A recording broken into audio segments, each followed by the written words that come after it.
नमस्कार, मी स्वामी षडाक्षर. आज आपण बघणार आहोत cyclic structure of the fructose. फ्रुक्टोजचं सायक्लिक स्ट्रक्चर कशा प्रकारचं असतं याच्याबद्दलची सविस्तर माहिती आज या ठिकाणी आपल्याला घ्यायची आहे. फ्रुक्टोजचं सायक्लिक स्ट्रक्चर पाहण्याच्या अगोदर एक रिॲक्शन सांगतो, ज्या रिॲक्शनचा वापर सायक्लिक स्ट्रक्चर तयार करताना होणार आहे. अगोदर आपल्याला ती रिॲक्शन माहीत पाहिजे.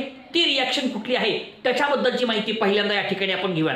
पहा, आता तुम्हाला माहित आहे हा कुठला ग्रुप आहे? कार्बोनिल ग्रुप आहे. C+O हा कीटो ग्रुप आहे किंवा कार्बोनिल ग्रुप आहे, ऑक्झो ग्रुप आहे, चालतंय. मग हा जो ग्रुप आहे ना, हा जो ग्रुप आहे याच्यामधला हा जो ऑक्सिजन आहे ह्याला म्हणतात कार्बोनिल ऑक्सिजन, आणि ह्याच्यामधला जो कार्बन आहे त्याला म्हणतात कार्बोनिल कार्बन. हा आहे कार्बोनिल ऑक्सिजन आणि हा आहे कार्बोनिल कार्बन. C+O म्हणजे काय? C+O चा अर्थ होतो कार्बोनिल ग्रुप. या कार्बोनिल ग्रुप मधला कार्बन म्हणजे कार्बोनिल कार्बन, आणि या कार्बोनिल ग्रुप मधला ऑक्सिजन म्हणजे कार्बोनिल ऑक्सिजन. बस दोन गोष्टी लक्षात ठेवा. तुम्हाला माहित आहे आपण अल्कोहोलची ऍडिशन करू शकतो. अल्कोहोलची ऍडिशन कार्बोनिल ग्रुपच्या अक्रॉस होऊ शकते, हे लक्षात घ्या. आता मग ह्याच्यामध्ये आपण ऍडिशन करू.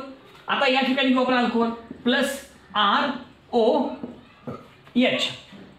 हा अल्कोहोल आहे आणि या अल्कोहोलची ऍडिशन आपल्याला करायची आहे कार्बोनिल ग्रुपमध्ये. आता अल्कोहोलची ऍडिशन कशी होईल? तर या अल्कोहोल मधला जो OH ग्रुप आहे त्याच्यामधला हायड्रोजन हा ऑक्सिजनला अटॅच होईल, आणि हा जो ऑक्सिजन आहे हा कार्बनला अटॅच होईल. झालं. बघा कशी ऍडिशन झाली बघा.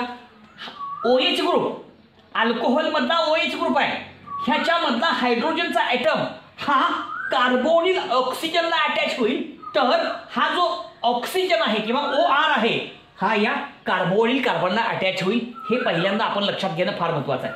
म्हणजे कसा येईल प्रॉडक्ट बघा बरं. हो का, हे बॉन्ड हे असंच, हे डबल तर सिंगल होईल. हे ऑक्सिजन आहे, हा कार्बन हा ऑक्सिजन, ह्याच्यामधला डबल बॉन्ड, त्याच्यापैकी एक पाय बॉन्ड तुटला आणि एक सिंगल बॉन्ड राहिला, आणि हा H आपण जोडू कार्बोनिल ऑक्सिजनला, आणि हा O जोडूयात कार्बोनिल कार्बनला. बोलते तुम्ही असं झालं, संपलं. हे अशा प्रकारचा हा प्रॉडक्ट तयार झाला, आणि हा जो प्रॉडक्ट आहे दिस इज कॉल्ड ॲज हेमिकीटल.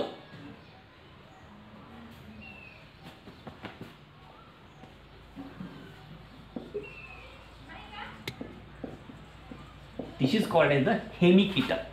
तयार होणारा जो प्रॉडक्ट आहे that product is called as hemiketal. Hemiketal नावाचा प्रॉडक्ट त्या ठिकाणी तयार होतो, आणि या ठिकाणी आपण लिहिलेलं आहे हेमिकीटल. बाबांनो एक लक्षात घ्या, आपण जेव्हा अल्कोहोलची ॲडिशन तुमच्या कार्बोनिल कार्बनमध्ये करतो तेव्हा त्या ठिकाणी हेमिकीटल तयार होतं. लक्षात घ्या, फ्रुक्टोजचं सायक्लिक स्ट्रक्चर म्हणजेच हेमिकीटल आहे. तुम्हाला करायचं आहे काय? तुम्हाला तयार करायचं आहे ग्लुकोजचं नाही, फ्रुक्टोजचं सायक्लिक स्ट्रक्चर. फ्रुक्टोजचं सायक्लिक स्ट्रक्चर तयार करणे म्हणजेच हेमिकीटल तयार करणे. आणि हेमिकीटल तयार कधी होईल? जेव्हा तुम्ही हा जो OH ग्रुप आहे का, हा H आणि हा O, ह्या दोघांची तुम्ही ॲडिशन करता कुठं? तुमच्या कार्बोनिल ग्रुपमध्ये, तेव्हा त्या ठिकाणी हेमिकीटल तयार होतं. आणि या ठिकाणी सुद्धा सायक्लिक स्ट्रक्चर तयार करताना हेमिकीटल तयार होणार आहे. ते कसं होतं ते सांगतो, पण ते कळण्याच्या आधी हे माहीत असावं या अनुषंगाने सांगितलं. H हा कार्बोनिल ऑक्सिजनला अटॅच झाला, तर O आणि R या ठिकाणी अटॅच झाला. ही रिॲक्शन जी आहे फॉर्मेशन ऑफ हेमिकीटल, हे पहिल्यांदा आपण लक्षात घ्यायची आहे, आणि याचा आधार घेऊन आपण रिॲक्शन करू. आणि आज आपण काढूयात cyclic structure of the fructose. आणि सायक्लिक स्ट्रक्चर दोन प्रकारचे असतात. पहिलं हाउवर्थ प्रोजेक्शन फॉर्म्युला. इथे तुम्ही हाउवर्थ प्रोजेक्शन फॉर्म्युला हे पहिल्या प्रकारचं सायक्लिक स्ट्रक्चर.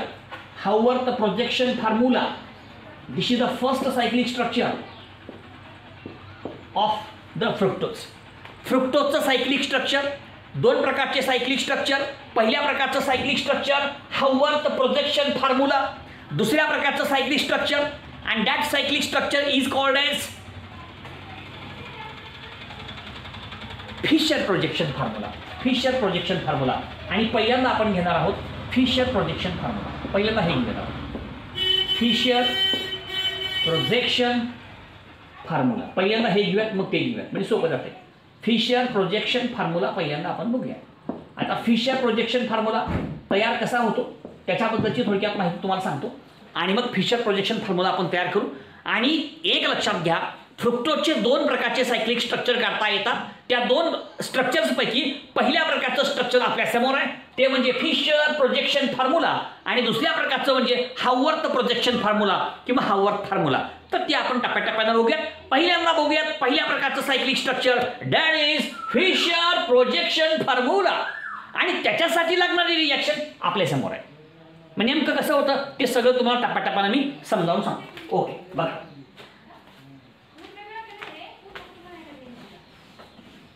पहिल्यांदा काढूयात आपण फ्रुक्टोजचं असायक्लिक स्ट्रक्चर ओपन चेन स्ट्रक्चर. पहिल्यांदा फ्रुक्टोजचं आपण ओपन चेन स्ट्रक्चर काढूयात. पहा CH2OH त्यानंतर C डबल बॉन्ड O एकूण कार्बन 6 1 2 3 4 5 आणि हा 6 अशी एकूण कार्बन 6 1 2 3 4 5 आणि 6 अशा प्रकारची एकूण कार्बनची संख्या 6 आहे. ठीक आहे. आता काय करूयात आपण CH2OH आहे 6 नंबरला पण CH2OH आहे 2 नंबरला C डबल बॉन्ड O आहे. आता बाकीचे 1 2 3 उरले त्याच्यामध्ये आपण दाखवू HOH HOH आणि HOH लिहूयात. पहा तिथं लिहूयात पहिल्यांदा H इकडे लिहायचं OH हे OH हे OH हे H आणि हे H. हे आहे तुमच्या ग्लुकोजचं स्ट्रक्चर. हे आहे तुमच्या फ्रुक्टोजचं structure. This is the fructose. Glucose तुम्हाला माहिती ऑलरेडी. आता आपण घेतोय फ्रुक्टोज. हे स्ट्रक्चर आपल्या समोर जे लिहिलेलं आहे this structure is called as the open chain structure of the fructose. Okay. हे थोडं मॉडिफाय करतो मी आता कळण्यासाठी आपल्याला आणि मग रिॲक्शन आपण करूयात. कळलं का. आपण काय करतोय तुमच्या समोर ओपन चेन स्ट्रक्चर आहे. This is the open chain structure of the fructose आणि या ओपन चेन स्ट्रक्चरच्या सहाय्याने आपण तयार करूयात सायक्लिक स्ट्रक्चर. आणि सायक्लिक स्ट्रक्चर कुठल्या प्रकारचं ठेवू का Fischer projection formula. Fischer projection formula या प्रकारचं सायक्लिक स्ट्रक्चर आपल्याला तयार करायचं आहे. पहिल्यांदा आपण ह्या स्ट्रक्चरला थोडं मॉडिफाय करू. करायची गरज नाही आपल्याला कळण्यासाठी आपण मॉडिफाय करू. पहा हे दोन्ही एकच आहे. कार्बन 6 आहे 6 पैकी मी लिहितो 1. आता CH2OH मी बाजूला लिहितो. इकडं CH2OH वरी लिहायच्या ऐवजी बाजूला लिहितो बाजूला. चला इकडे लिहायचं हो का CH2 OH. काय केलं फक्त आपण CH2OH वरी होतं बाजूला लिहिलं सोपं जावं कळाला म्हणून.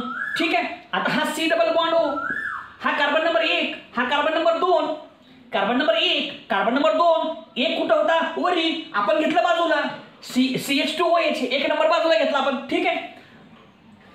2 कार्बन 3 4 5 आणि सगळ्यात खाली CH2OH 6 3 4 5 आणि 6. ठीक आहे. आता प्रत्येक ठिकाणी आपण काय करू HOH आणि OH. OH म्हणल्यावर इकडे H OH म्हणल्यावर इकडे H आणि H म्हणल्यावर इकडे OH. चला हे एकच आहे. हे ओपन चेन स्ट्रक्चर हे पण ओपन चेन स्ट्रक्चर आहे. आता ह्या ओपन चेन स्ट्रक्चरचं आपण तयार करूयात सायक्लिक स्ट्रक्चर. 2 प्रकारचे तयार होतात. एक लिहूयात आपण वरी आणि एक लिहूयात इकडे खाली. ऐका बरं का. आता मी तयार करतो सायक्लिक स्ट्रक्चर. आता 5 नंबरचा कार्बन बरोबर का कुठला कार्बन 5 नंबरचा कार्बन आणि 5 नंबरच्या कार्बनला जोडलेला OH. मी आता थोडं बदलून लिहितो. हे पहा हे आहे तुमचा ऑक्सिजन आणि हा आहे तुमचा हायड्रोजन OH. समोर लिहायच्या ऐवजी वरी लिहिलं का फरक पडत नाही. ठीक आहे. आपण काय करू हे O आणि H मिसळू कुठं कार्बन ऑक्सिजन डबल बॉन्डच्या अक्रॉस. ऑक्सिजन आणि हायड्रोजन हा तुमचा OH ग्रुप आहे. OH ग्रुपमधला हायड्रोजन OH ग्रुपमधला ऑक्सिजन आपण जोडूया कशाला कार्बोनिल ऑक्सिजनला आणि कार्बोनिल कार्बनला.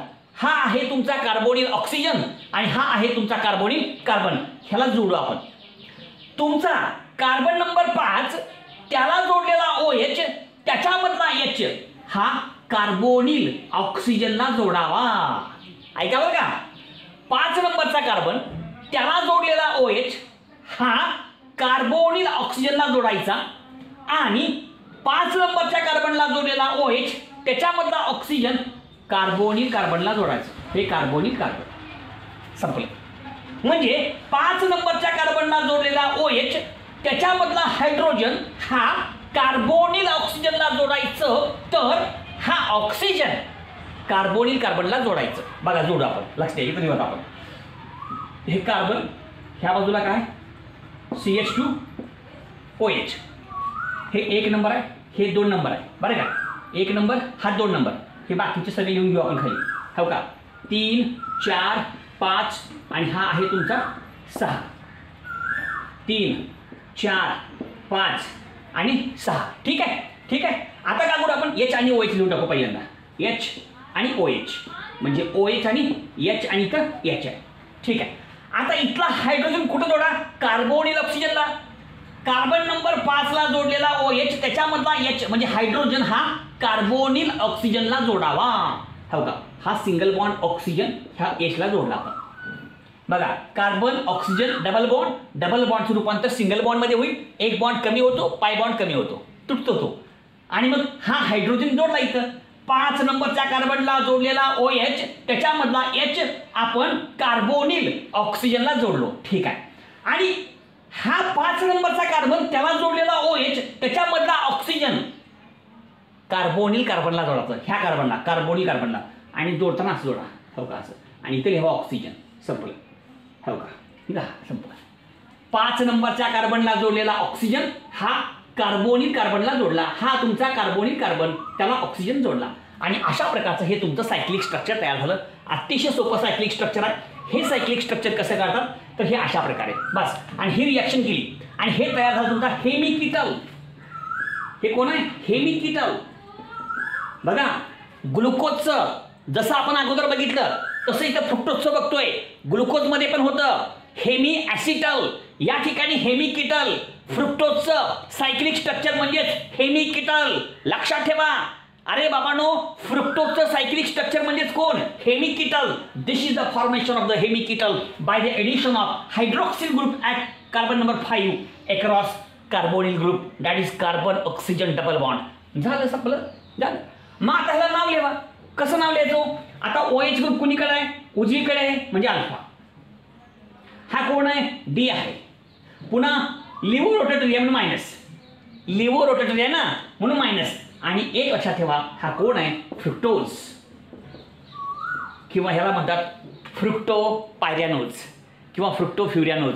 फ्रुक्टोफ्युरॅनोज असं येते नंतर सांगतो. आता काय सांगत नाही फक्त फ्रुक्टोज लिहितो. ठीक आहे. मग आता मला सांगा हा कोण होता अगोदर कार्बोनिल कार्बन होता. हा कोण होता कार्बोनिल कार्बन होता है की नाही. हा कोण आहे कार्बोनिल कार्बन. आता हा कार्बोनिल कार्बन कसा झाला कायरल झाला. म्हणजे सायक्लिक स्ट्रक्चर तयार झाल्यानंतर या तुमच्या ओपन चेन स्ट्रक्चर पेक्षा एक कायरल कार्बन इथं वाढलेला आहे. एक कायरल कार्बन वाढला. हा कोण आहे कार्बोनिल कार्बन. हा कोण आहे कायरल आहे. इथं डबल बॉन्ड आहे. डबल बॉन्ड असेल तर कायरल कार्बन राहत नाही. इथं कसं आहे हे इकडे CH2OH आहे, इकडे OH आहे, इकडे हे सगळं आहे. इकडे चारी बाजूला वेगवेगळे ग्रुप आहेत म्हणून हा नवीन कायरल कार्बन तयार झाला. आणि हा नवीन chiral carbon this is called as anomeric carbon. कसला कार्बन एनोमेरिक कार्बन तयार झाला बस. आणि ह्या एनोमेरिक कार्बनला जोडलेला OH जर उजवीकडे असेल that is called as alpha. आता बघतो आपण हे उजवीकडे होतं हे डावीकडे घेऊ आणि हे पलीकडे घेऊ सेम असंच घेऊ. बघा कसं लहान काढतो मी इथं कार्बन बरोबर आहे. 2 3 4 1 2 3 4 5 आणि हे CH2OH दिसते ना सर्वांना. छोटं काढले जागा नाही आपल्याकडे. समजून घ्या अतिशय सोपं स्ट्रक्चर आहे. ओके पहा पहा. हां चला ह्याला काय जोडलं आपण हे ऑक्सिजन जोडलं तेच काढायचं स्ट्रक्चर बरोबर. इथं काय H आहे, इथं काय OH H आहे का. आता OH उजवीकडे आहे, OH डावीकडे करा संपलं. आणि CH2OH इकडे पलीकडे न्या CH2OH झालं. हे अशा प्रकारचं स्ट्रक्चर. हे अल्फा हे beta. So this is called as beta D minus fructose. नाव लक्षात ठेवा तुमचं तुम्ही. वरली थोडं वरली लिहितो कळण्यासाठी. किती लिहितो का बीटा D मायनस फ्रुक्टोज झालं. असं याचं नाव आलं. अशा प्रकारचं अल्फा स्ट्रक्चर आणि हे बीटा स्ट्रक्चर. ह्या दोन स्ट्रक्चरला एकमेकाची म्हणजे एनोमर्स. हे दोघं कोण आहेत एनोमर्स आहेत. हा पण आहे हेमिकीटल, हा पण आहे हेमिकीटल. फरक इतकाच आहे की एनोमेरिक कार्बनला जोडलेला जर OH ग्रुप उजवीकडे असेल तर अल्फा म्हणा, एनोमेरिक कार्बनला जोडलेला OH ग्रुप जर डावीकडे असेल तर बीटा, हा तुमचा अल्फा झाला. अशा प्रकारचा हे संपूर्ण सायक्लिक स्ट्रक्चर आपल्यासमोर आहे. सायक्लिक स्ट्रक्चर कसं तयार करतात तर सायक्लिक स्ट्रक्चर तयार करण्याची ही पद्धत आहे. अशा प्रकारे हा आहे फिशर प्रोजेक्शन फॉर्म्युला. आता फिशर प्रोजेक्शन फॉर्म्युला माहीत असेल तर त्याच्या आधारे करू आपण हावर्थ फॉर्म्युला. आणि हावर्थ फॉर्म्युला कसं करायचा फार सोपा आहे. आणि हावर्थ फॉर्म्युला हा जास्त सोयीस्कर आहे, जास्त त्याचा वापर होतो. ते कसं त्याच्याबद्दलची पण माहिती आपण घेणार आहोत. परंतु फिशर प्रोजेक्शन फॉर्म्युला कसा काढतात, त्याचे दोन एनोमर कसे काढतात लक्षात घ्या. एनोमर म्हणजे एनोमेरिक कार्बनला जोडलेलं कॉन्फिगरेशन वेगळं असणे. एनोमेरिक कार्बनला जोडलेला OH उजवीकडे अल्फा, OH ग्रुप डावीकडे बीटा, इथं उजवीकडे अल्फा, संपलं. तर अशा प्रकारची संपूर्ण माहिती आपल्यासमोर आहे. व्यवस्थित लक्षात घ्या, व्यवस्थित लक्षात येईल. तर ही सगळी माहिती आपल्यासमोर आपण सांगितलेली आहे. ही सगळी माहिती आपल्यासमोर आहे. लाईक करा, शेअर करा, सबस्क्राईब करा. धन्यवाद. धन्यवाद.